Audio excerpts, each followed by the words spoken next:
Teraz prechádzame na pre mňa veľmi významného človeka, lebo toto sa mi podarilo Natašu Kramberger poznať naozaj úplnou náhodou.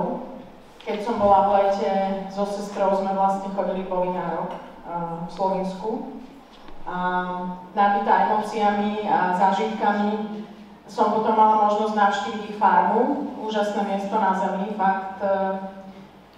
Bola som veľmi prekvapená aj z toho stretnutia, aj z toho, čo sme sa tam rozprávali, z tých rozhovorov a vyšlo sa mňa tak spontánne, že či by som ju nemohla pozvať na našu konferenciu. A ani sekundu neváhala a povedala, že nevie, jak sa jej to podarí, ale že určite sa zariadí. A to ma veľmi potešilo. A aj keď je to veľmi vyťažený človek, pretože ak ste to niekto čítali, čo sme dávali na sociálne siete, alebo si niečo preštudovali dopredu, tak veľmi veľa píše. A žije v podstate v dvoch hlavných jazykoch, teda v troch, v slovinčine, v taliančine a v nemčine a určite ešte aj v angličtine. A píše knihy a pohybuje sa na prahu tej ekológie, komunít, spoločnosti. Takže je to veľmi, veľmi inšpiratívny človek a som rada, že ju môžem privítať. Nataša, nech sa páči.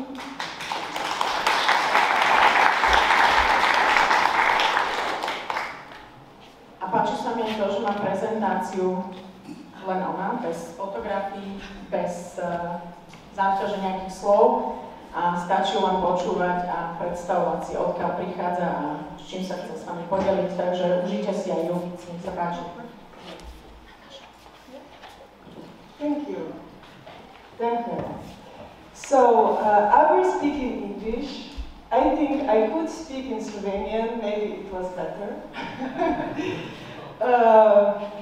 But yes, thank you to the translator that will translate me. I am Nataša Kramberger from Slovenia. I came here yesterday from Jurovský.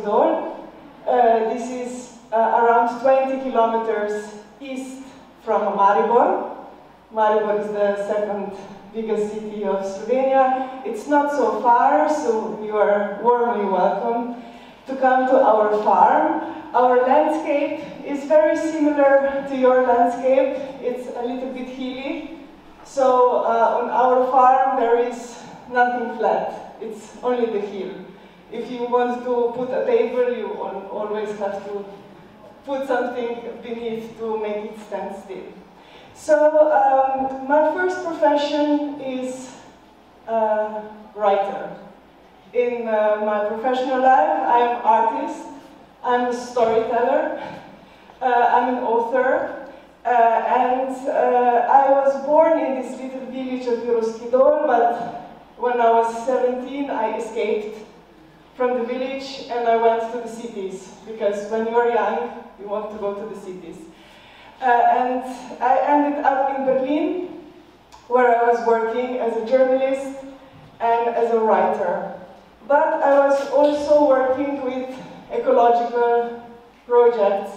I was always very attracted to social ecology, so I was writing all these beautiful theoretical essays about how we need to make our world better for the future. And in 2012, I joined the group back in Slovenia of European Capital of Culture, Maribor European Capital of Culture. And one part of this project was also to work with the farmers, because agriculture, farming, is a part of our culture. The landscape is a product of collaboration between people and the nature, and this is our cultural heritage. And in 2012 I started to collaborate with some farmers from my region, Slovenské Gorice. I think you understand this. And we created a network of local food supply. It's called Dobrina, and Dobrina still works. So it's now 13 years old, and it connects more than 200 farmers, local farmers, that supply the food to the schools, to the hospitals, but also to other simple consumers in the city of Maribor. Because if we think about the past, the farmers were always supplying directly to the cities. So we just have to remember where we come from. We just have to remember of our cultural heritage. And back then, in 2012, I was already going more practical from my theory. And in 2015, I decided to take over one piece of land and to start farming by myself. I thought, well, I know so much of theory.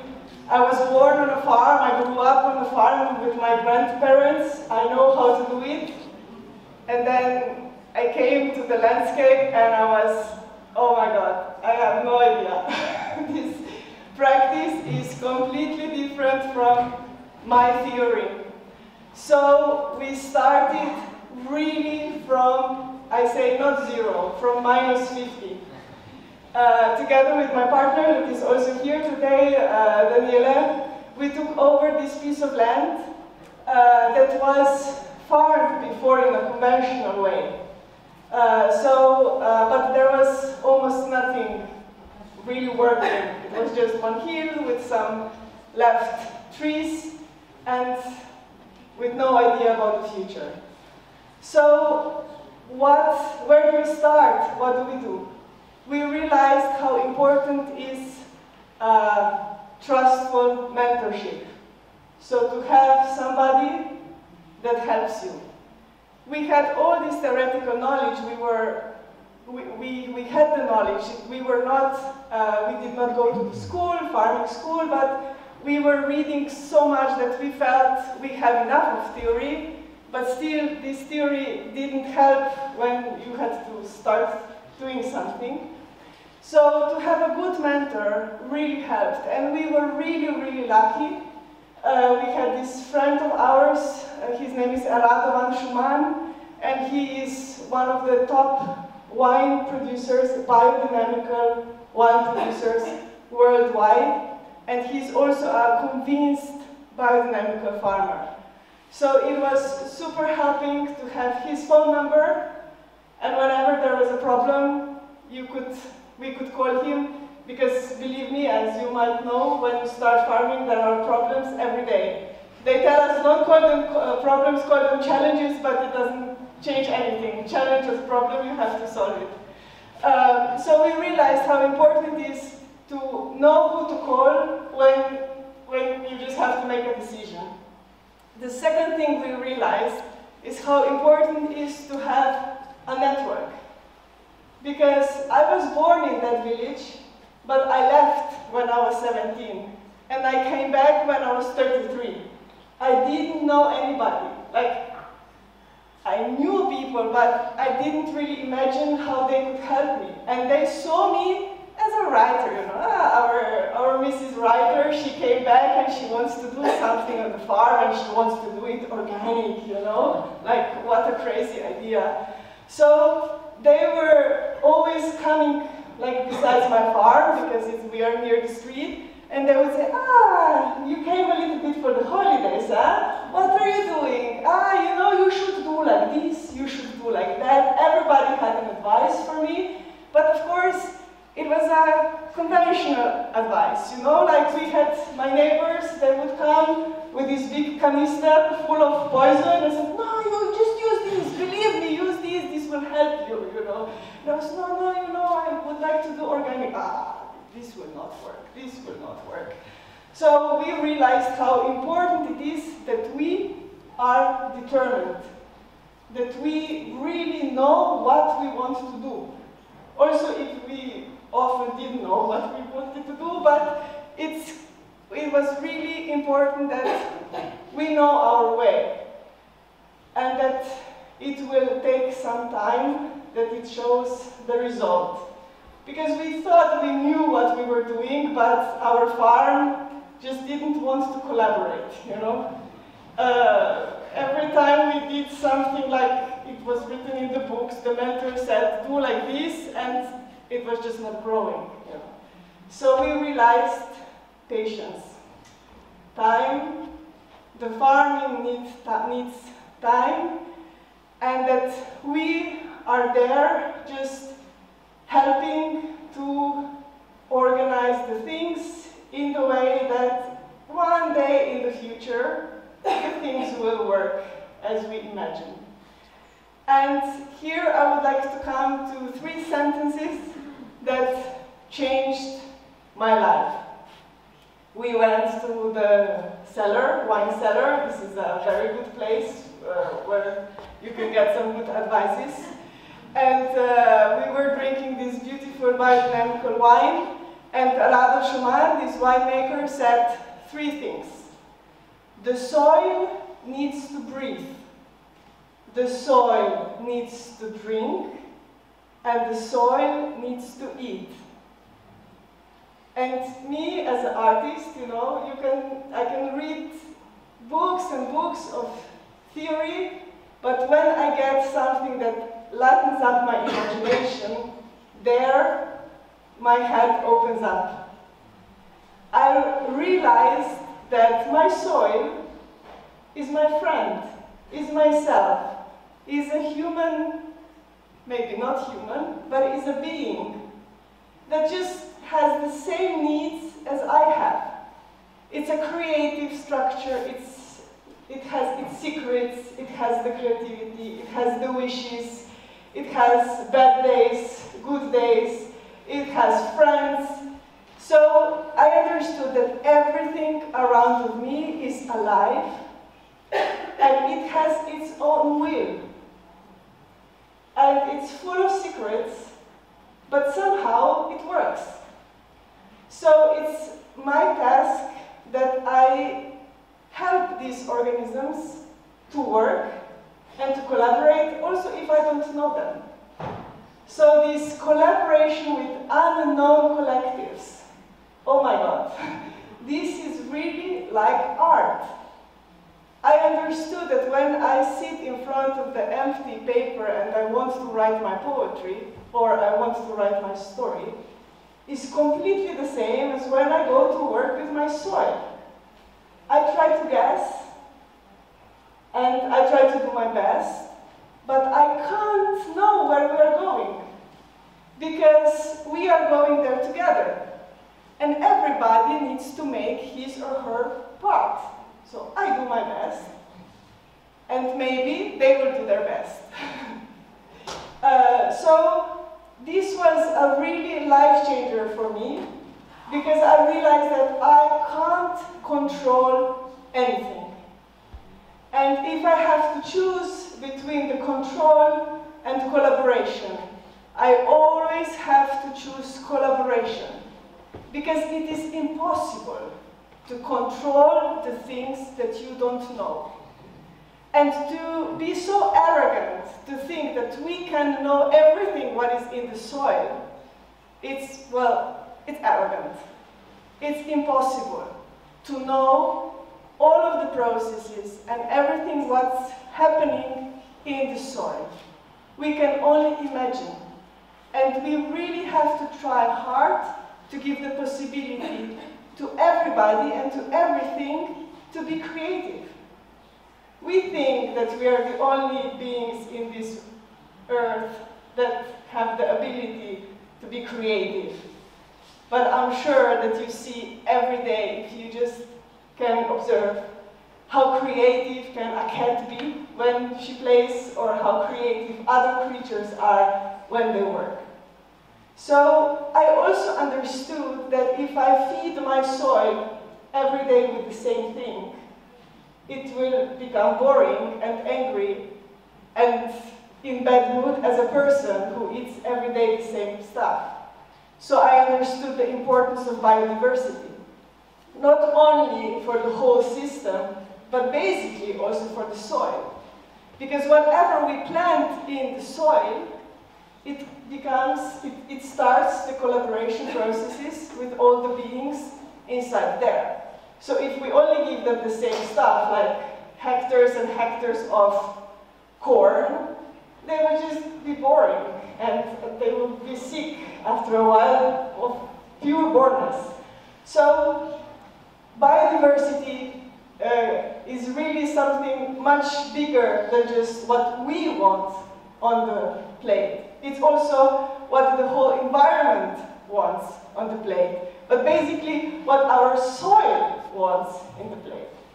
As you see, I really became fascinated with the soil because I really see it as a universe.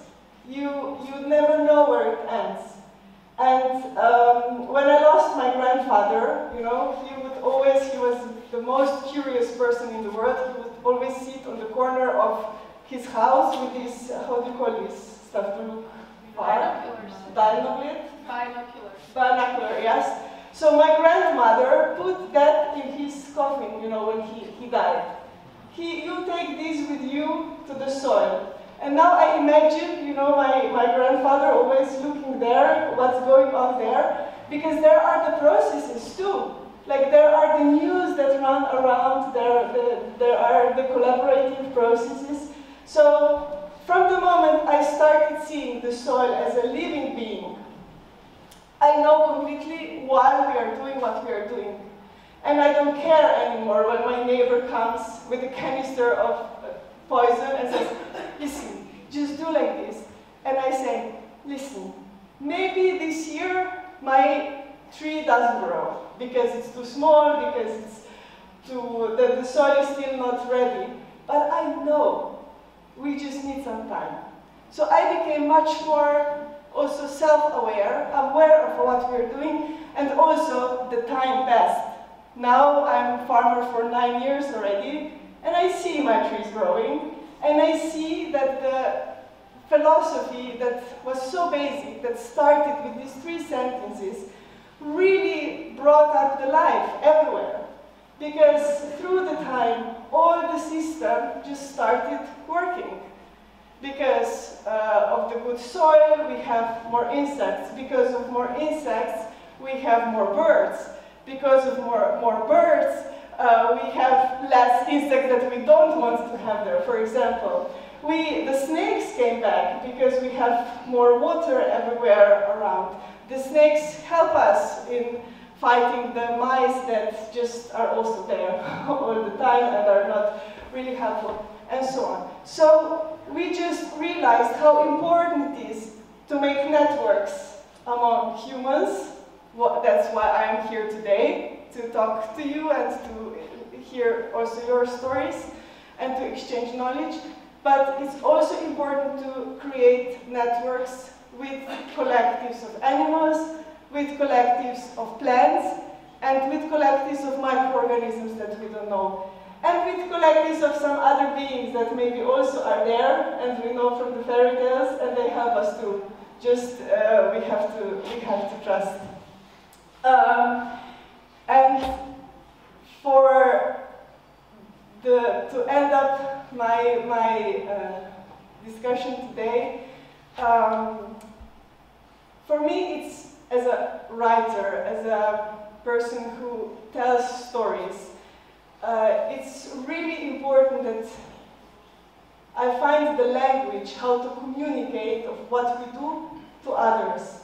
Because sometimes I feel that we are just closing ourselves in the bubbles.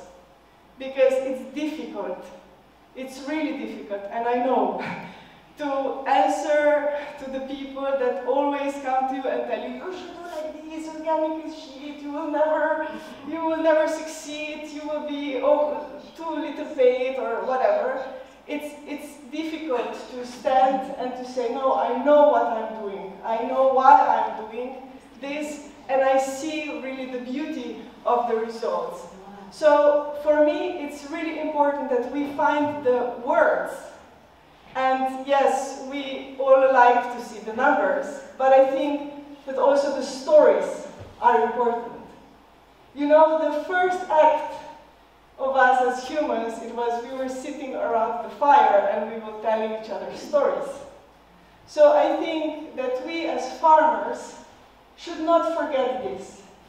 To take ourselves the moment to sit together and just to tell stories. It helps.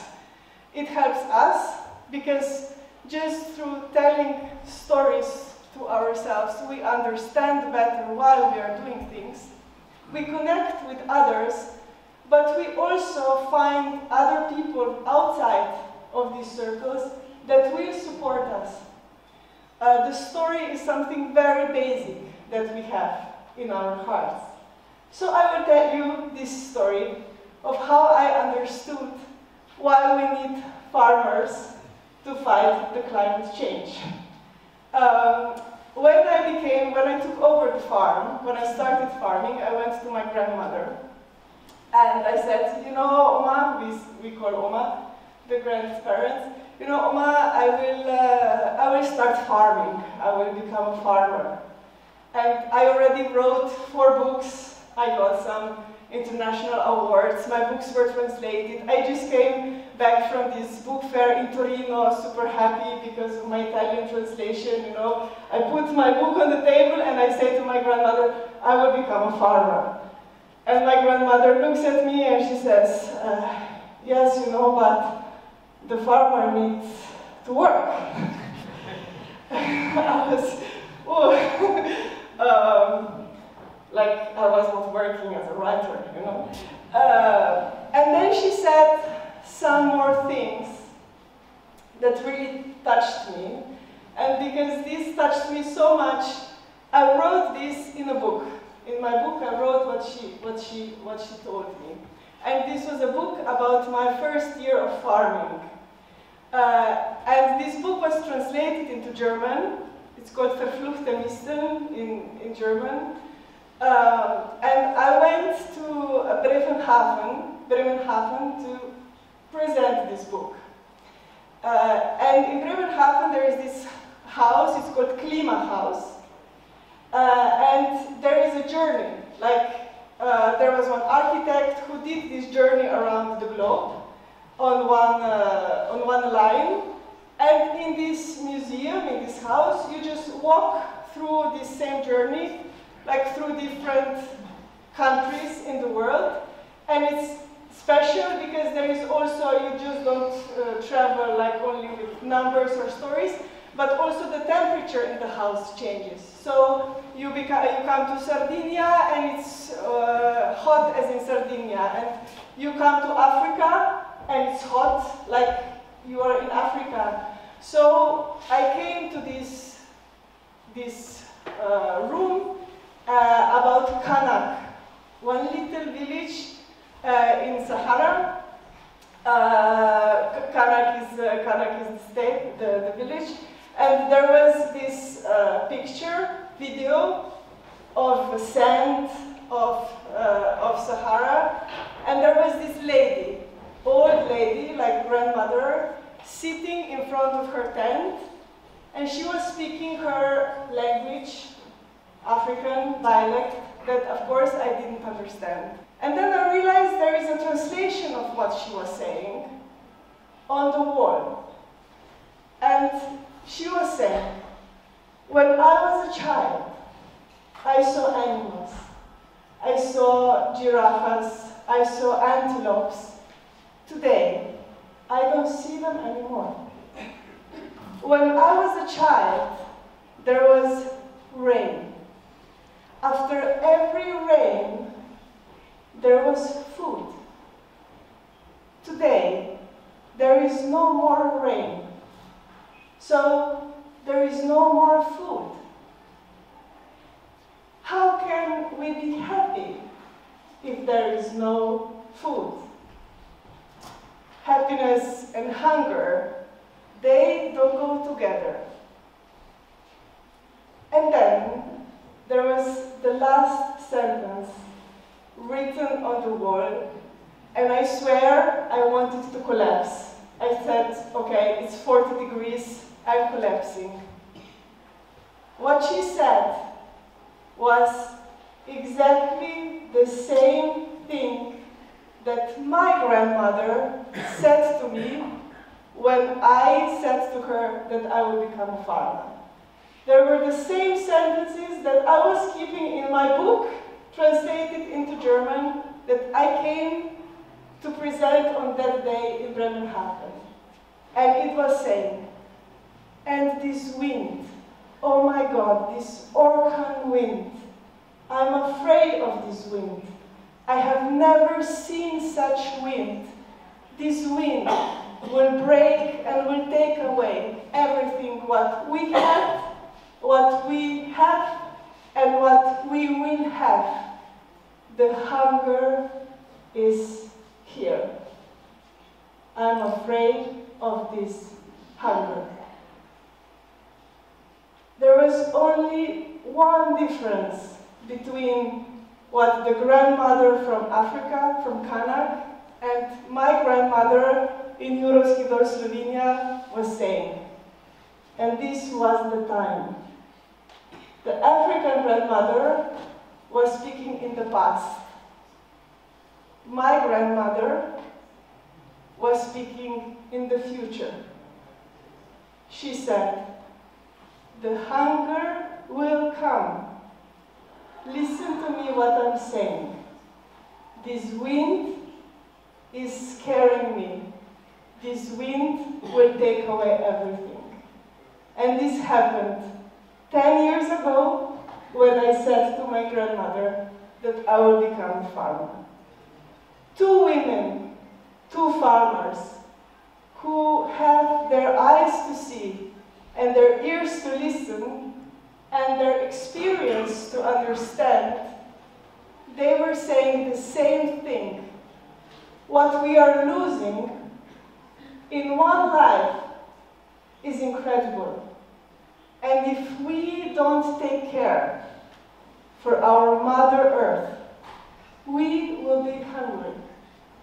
So we have to listen to our heritage, to the people that made us food until today.